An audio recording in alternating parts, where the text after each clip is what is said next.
Hi hello నమస్తే welcome to our channel. కడుపు నొప్పి సమస్య ఇది పిల్లల్లో ఒక రకంగా, అలాగే పెద్దవాళ్ళల్లో ఒక రకంగా, ఆడవాళ్ళల్లో మగవాళ్ళల్లో ఇలా రకరకాలుగా ఈ కడుపు నొప్పి అనేది వేధిస్తూ ఉంటుంది. గ్యాస్ ప్రాబ్లం ఉన్నా కూడా కడుపు నొప్పి, అలాగే పిల్లల్లో అరగకపోవడం, నులి పురుగులు రావడం, ఇలా కూడా ఒక రకమైన కడుపు నొప్పి వస్తుంటుంది. అదే ఆడవాళ్ళలో అయితే ఇంకొక రకంగా కడుపు నొప్పి, ఇలా రకరకాలుగా కడుపు నొప్పి అనేది మనుషుల్లో మనల్ని వేధిస్తూ ఉంటుంది. మరి ఈ కడుపు నొప్పి ఎందుకు వస్తుంది, దాన్ని ఎలా నివారించుకోవచ్చు అంటే న్యాచురల్గా ఇంట్లో దొరికే కొన్ని ఇంగ్రీడియంట్స్ వల్ల మనం ఈ కడుపు నొప్పి బారి నుంచి ఎలా తగ్గించుకోవచ్చు, ఎలా బయటపడవచ్చు అనే విషయాన్ని ఈ రోజు మనతో మాట్లాడడానికి స్టూడియోలో రెడీగా ఉన్నారు సుశ్రుత ఆయుర్వేద హాస్పిటల్ జీవి పూర్ణచంద్ గారు. డాక్టర్ గారితో మాట్లాడేద్దాం. నమస్తే డాక్టర్ గారు. నమస్కారం అమ్మా. సార్, కడుపు నొప్పి గురించి ఇప్పుడు మనం మాట్లాడుకున్నాము. దాని చాలా టైప్స్ ఉన్నాయి. అంటే పిల్లల్లో, పెద్దవాళ్ళు, మగవాళ్ళు, ఆడవాళ్ళు ఇలా రకరకాలుగా కడుపు నొప్పి అనేది వేధిస్తూ ఉంటుంది. ప్రాబ్లం ఏదైనా వచ్చే ప్లేస్ మాత్రం ఒకటే సార్. మరి ఇది న్యాచురల్గా ఎలా తగ్గించుకోవచ్చు అంటారు? దీనికి ఏమేమి కారణాలు ఉంటాయి అసలు కడుపు నొప్పి రావడానికి? కడుపులో నొప్పి వచ్చింది అంటే సార్, ఇప్పుడు మనకి ఎవరినన్నా మనం కేకలేసామనుకోండి, ఆయన మనసు నొచ్చుకుంటుంది, మనసు నొప్పి పడుతుంది, అంతే కదా. మనం గట్టిగా ఒకసారి ఇట్లా కొట్టాము, నొప్పి పట్టిందా పట్టించుకుంటాం, కాసేపు ఇట్లా అనుకుంటాము, ఇక్కడ ఏదైనా గుచ్చుకుంటుందా, పొడుచుకుంటుందా, ఇక్కడ ఏమన్నా గట్టిగా ఉందా, ఎందుకు ఇక్కడ చెయ్యి నొప్పి పట్టింది అని మనం ఆలోచిస్తాం. ఏం అవ్వలేదు అనుకోండి, ఏం చేస్తాం? పట్టించుకోం కదా. అంటే నొప్పి పుడితేనే పట్టించుకుంటాం, నొప్పి రాకపోతే పట్టించుకోం, అంతే కదా. సో మనం చేస్తున్నటువంటి పనులు ఏవో, ఎంత జానెడు పొట్ట, ఈ జానెడు పొట్టకి సంబంధించి మనం చేస్తున్న పనులేవో ఆ జానెడు పొట్టని ఇబ్బంది పెడుతున్నప్పుడు ఈ జానెడు పొట్ట కూడా పెట్టే ఆక్రోశం నొప్పి. ఆ నొప్పే మనకి పుట్టలేదనుకోండి, మనం ఏమీ మారం, అంతే కదా. నొప్పి పుడుతోంది అనుకోండి, అమ్మో తింటే నాకు నొప్పి వస్తుంది అనేటువంటి ఒక హెచ్చరిక ఉంటుంది మనకి. ఆ హెచ్చరిక ఉంటే జాగ్రత్తగా ఉంటాం. అందుకని శరీరం చేసేటువంటి హెచ్చరిక నొప్పి. ఇక్కడ మనం అర్థం చేసుకోవాల్సింది ఆ నొప్పిని మనం ఇలా అర్థం చేసుకోవాలి. నొప్పి వస్తోంది అంటే శరీరం మనల్ని తీవ్రంగా హెచ్చరిస్తోంది జాగ్రత్త అని చెప్పినని మనం అర్థం చేసుకోవాలి. సో ఇప్పుడు మళ్ళీ నొప్పి కారణాలు, ఏదో ఒక కారణంతో నొప్పి వస్తుంది. బోల్డని కారణాలు మనం నొప్పి రావడానికి. ఇన్ఫెక్షన్స్ కారణం కావచ్చు, గ్యాస్ కారణం కావచ్చు, ఎసిడిటీ కారణం కావచ్చు, అజీర్తి కారణం కావచ్చు, విరేచనం అవ్వకపోవడం కారణం కావచ్చు, విరేచనాలు అవ్వటం కారణం కావచ్చు కదా. ఇది 24 గంటల కడుపు నొప్పి అంటాం, అపెండిసైటిస్ లాంటి లక్షణాలు కావచ్చు, లేకపోతే యూరినరీ ట్రాక్ట్ ఇన్ఫెక్షన్స్ కారణం కావచ్చు, మూత్రపిండాల్లో రాళ్ళు ఉండడం కారణం కావచ్చు, స్త్రీలకైతే స్త్రీల సమస్యల వల్ల కూడా రావచ్చు. ఇలాగా మనకి అల్సర్స్ మెయిన్. అంటే ఇప్పుడు నొప్పి జీవితంలో ఇవాళ ఒక్కసారే నొప్పి వచ్చింది అన్నప్పుడు మనం పరిశీలించే కారణాలు వేరు, తరచూ వస్తుంది అన్నప్పుడు మనం పరిశీలించే కారణాలు వేరు. ఆ రావడానికి కూడా తిన్నప్పుడు వస్తుంది, లేకపోతే తిన్న తర్వాత నొప్పి వస్తుందనో, నొప్పి వచ్చిన తర్వాత తింటే తగ్గుతుందనో పేషెంట్ చెప్పేటువంటి విషయాలు ఉంటాయి. వీటిని బట్టి కూడా మనం అది నొప్పి ఎందుకు వస్తుంది అనేటువంటి అంశాలను మనం పరిగణనలోకి తీసుకోవాలి. అంటే ఇన్ని కారణాలు కనిపిస్తూ ఉంటాయి. కాబట్టి నొప్పి అనగానే నొప్పి బిళ్ళ వేసుకోవడం అనేది ఒక ఉపశమనం మాత్రమే కానీ ఆ కారణానికి చేసేటువంటి చికిత్స కాదు. ఇప్పుడు ప్రతి కారణం గురించి ఇప్పుడు మనం వివరించక్కర్లా, జాగ్రత్తల గురించి మనం ఎక్కువ ఆలోచిస్తే మంచిది. సో కడుపులో నొప్పి తరచూ వస్తున్నది అంటే మొట్టమొదట మన డైజెస్టివ్ సిస్టమ్ చాలా బలహీనంగా ఉంది, వీక్ డైజెస్టివ్ సిస్టమ్. మన డైజెస్టివ్ సిస్టమ్ బలహీనంగా ఉంది. ఈ బలహీనంగా ఉన్నప్పుడు ఏం చేయాలి? స్ట్రెంథెన్ చేయాలి అంటే కడుపులో ఉన్న జాఠరాగ్నిని పెంచాలి. మనం జాఠరాగ్ని అంటే కేవలం సెమ్ము మీద గుండెగడ అన్నం వండలేం కదా.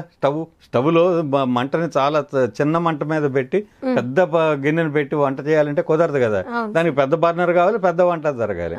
కాబట్టి కష్టంగా అరిగేటువంటి పదార్థాలు, మనకు జీర్ణశక్తి చాలా మందంగా ఉంది కాబట్టి, జాఠరాగ్ని చాలా స్వల్పంగా ఉంది కాబట్టి కష్టంగా అరిగే పదార్థాలు తినకుండా ఉంటే దీన్ని మనకున్న కడుపులో ఉన్న జాఠరాగ్ని దాన్ని అరిగించుకోగలుగుతుంది. అప్పుడు కడుపులో నొప్పి రాదు. సో కడుపులో నొప్పి ఏ కారణం వలన రానివ్వండి, కారణాలు డాక్టర్లు గారు కనుక్కుంటారు. మనం చేయవలసిన పని ఏంటంటే తరచూ కడుపులో నొప్పి వస్తుంది అంటే జీర్ణశక్తిని మనం బలహీనంగా ఉందని భావించి తేలికగా అరిగే ఆహార పదార్థాలు తినాలి. ఇది అసలు ఫస్ట్ అండ్ ఫార్మోస్ట్. అంటే కష్టంగా అరిగేవి ఏం తింటాం మేమని మామూలుగానండి, మేము శాకాహారులమేనండి అంటారు, అన్నారు అనుకుందాం మనం. శాకాహారుల భోజనంలో శాకాలు ఎక్కడ ఉంటున్నాయి? గరిటెడు సొరకాయ పులుసు కూర వేసుకుంటే 2 సొరకాయ ముక్కలు ఉంటాయి, మిగతా అంతా పులుసు ఉంటుంది. 2 సొరకాయ ముక్కలు తింటూ నేను శాకాహారం అంటే ఎట్టా కుదురుతుంది? గరిటెడు సొరకాయ కూర తిన్న రోజున శాకాహారం అవుతాం. అర్థమైందా? అంటే ఇక్కడ నేను చెప్పొచ్చేటువంటి విషయం ఏంటంటే, మనం తేలికగా అరిగేవి కాకుండా కష్టంగా అరిగేవి, కూరగాయలన్నీ చాలా తేలికగా అరిగేవి.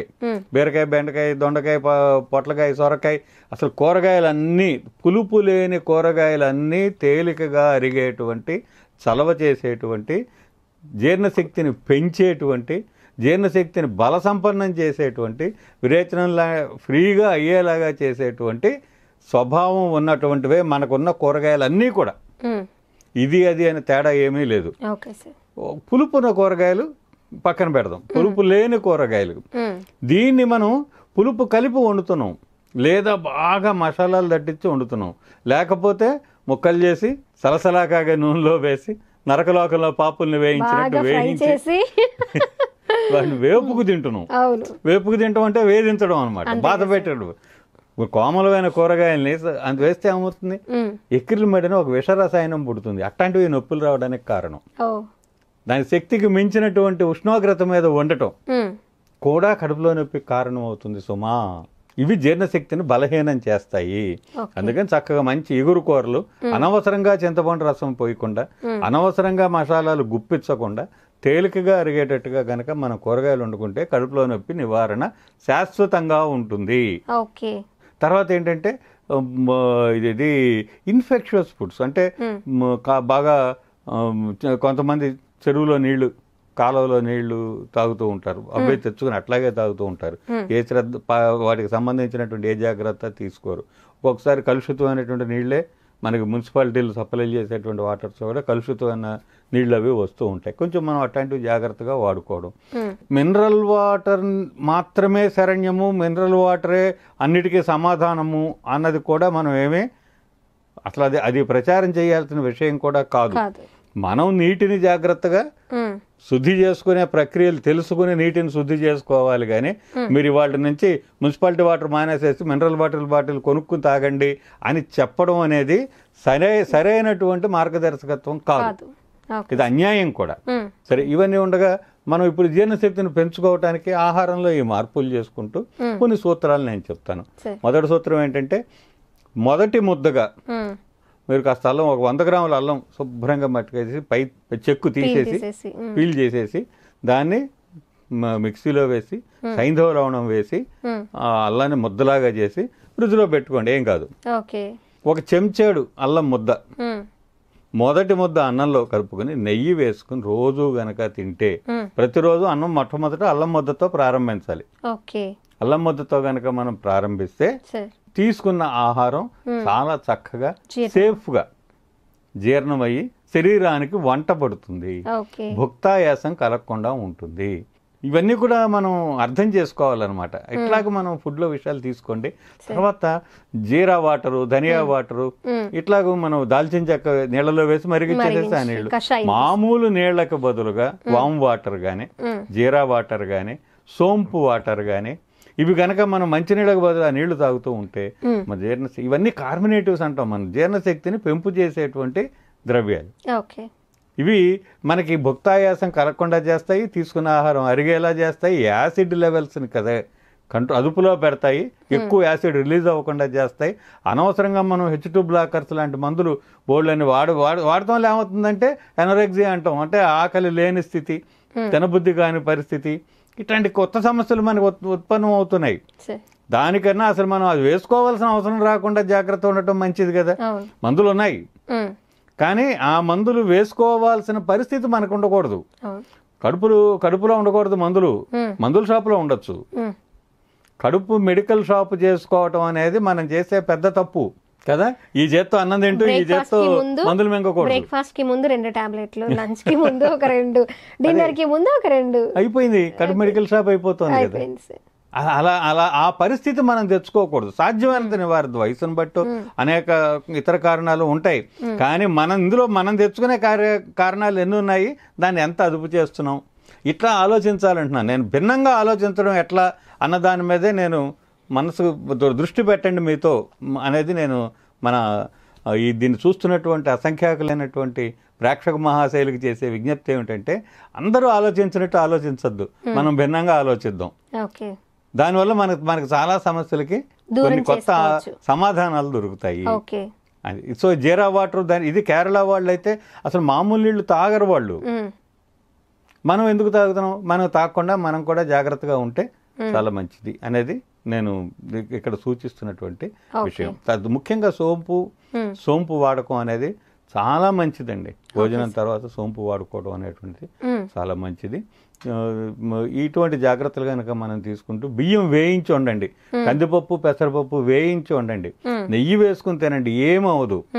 అయితే నెయ్యి పోసుకుని తినద్దు, తేలిగ్గా నెయ్యి వేసుకుని కనుక మనం తీసుకుంటూ ఉంటే, అతిగా పులుపు లేకుండా అతిగా మసాలాలు లేకుండా కనుక ఉంటే, పొద్దున పూట టిఫిన్లకు బదులు హాయిగా అంత పెరుగన్నం తింటాం అలవాటు చేసుకుంటే మన పొట్టకి ఏ ఢోకా ఉండదండి. ఓకే సార్, మీరు ఎలా చెప్పారంటే సార్, ఒక డాక్టర్ దగ్గరికి వెళ్ళినప్పుడు ఏ మందులు వేసుకోవాలి, ఎందువల్ల వచ్చింది, ఏం జాగ్రత్తలు తీసుకోవాలని చెప్పేస్తారు, అయిపోతుంది అప్పటికప్పుడు, ఎందుకంటే ఇంకొక పేషెంట్ వెయిట్ చేస్తారు కాబట్టి. మీరు ఎలా చెప్తారంటే ఎలాంటి వాళ్ళకైనా, ఆఖరికి అసలు ఏం తెలియని వాళ్ళకు కూడా మీరు అర్థమయ్యేలా చెప్పడం నిజంగా చాలా చాలా గ్రేట్ సార్. ఇది తెలుసుకొని విని ఈ సమస్యతో ఉన్న వాళ్ళందరూ ఖచ్చితంగా పాటించి తీరుతారు అంతే, వేరే ఇంకా డౌట్ పడాల్సిన అవసరం ఏం లేదు. అంత వివరంగా అంత చక్కగా మీరు అర్థమయ్యేలా చెప్పారు. Thank you sir, thank you so much.